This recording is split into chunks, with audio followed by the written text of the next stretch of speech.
Hi all. So today I will be talking a little bit about social media policy. So basically I want to first start by giving you an introduction to the video that I'm about to show you and rundown on what the video is about. So many of you have heard of writing a social media policy for your company or your organization, or some of you maybe have heard that your company or organization has a social media policy, but maybe you're not super familiar with it, or maybe you're not super familiar with writing one for your own organization or company. Either way, you should get started. You should get started by learning how to be comfortable with it and learning more about what it's all about. So, as an intro to the video, just going to run through a little bit what we're going to talk about today. So we're going to define social media policy. A Hootsuite article called How Top 10 Ways to Write Your Social Media Policy says a social media policy outlines how an organization and its employees should conduct themselves online. It helps safeguard your brand's reputation and encourages employees to responsibly share the company's message. So then we're going to talk about areas that your social media policy needs to cover, and different things that you can be sure to put in your social media policy, or if you're reading your company's social media policy and it's already written out, these are the things to be looking out for. And then we're going to provide a little context for social media policies and why they're important for business today, including legal concerns and safety risks, employee messaging and brand messaging, just the era of social media itself that we're in 2018 into 2019, and talking a little bit about increased regulation and scrutiny within social media, the realm of social media, basically. So, to define a social media policy. A social media policy outlines how an organization and its employees should conduct themselves online. It helps safeguard your brand's reputation and encourages employees to responsibly share the company's message, like I said before. So, what should you put in your social media, your company's social media policy if you're writing one? So, 2 areas. The Hootsuite article breaks it down into 2 areas. Policy for the company's accounts and then policy for employees. So this should be included in the company's accounts, and I'll kind of list that out.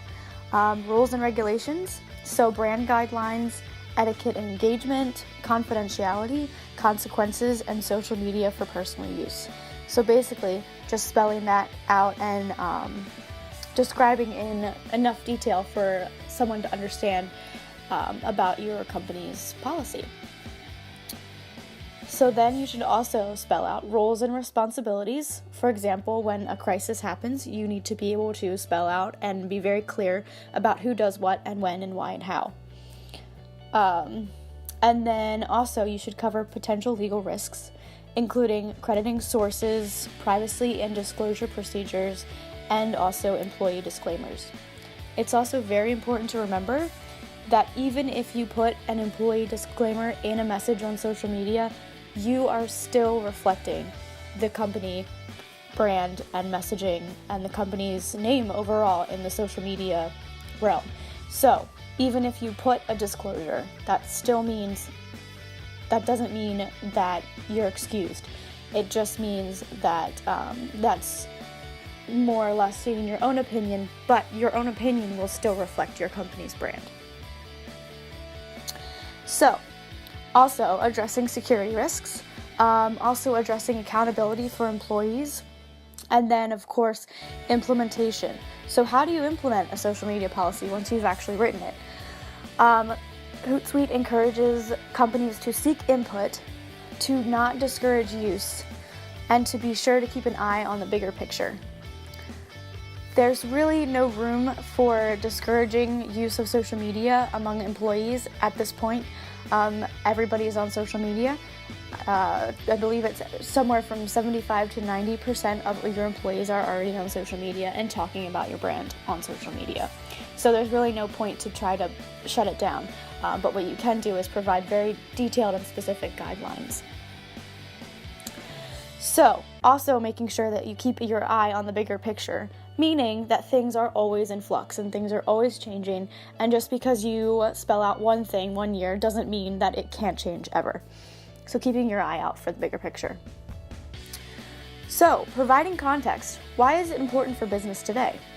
Why should we care about writing a social media policy? Basically, because of legal concerns and safety risks, you need to be proactive in protecting your company, your company's messaging, your company's employees, and your brand. Employers should be encouraged to share the love about the company that they work for, and creating a social media policy enables people to do that. It also creates and maintains consistency across brand messaging and platforms. Let's keep in mind that the era of social media self-regulation is behind us. The Facebook analytical scandal has been described as a disturbing level of disrespect for personal data, according to a Marketing Week article. The need to take responsibility goes way beyond data privacy. With regulation and scrutiny increasing, the option to ignore the public's concerns about social media policy and privacy practices is quickly fading. I hope this was important and informative for you about social media messaging and writing a social media policy. Thank you for listening. Bye.